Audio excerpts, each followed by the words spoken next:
How to update the footer layout of your Wcart store. Begin by logging into your administrative dashboard and navigating to the left-hand sidebar. Select Settings, followed by Appearance, and then click on Layout Settings. Once the page loads, select the Footer tab at the top of the screen to view the library of professionally designed templates.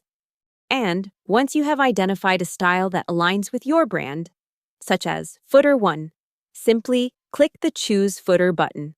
And the button will turn green to indicate that the specific layout is now active and live on your storefront. To verify the changes, navigate to your live website, refresh the browser page, and scroll to the bottom to view the newly applied footer structure.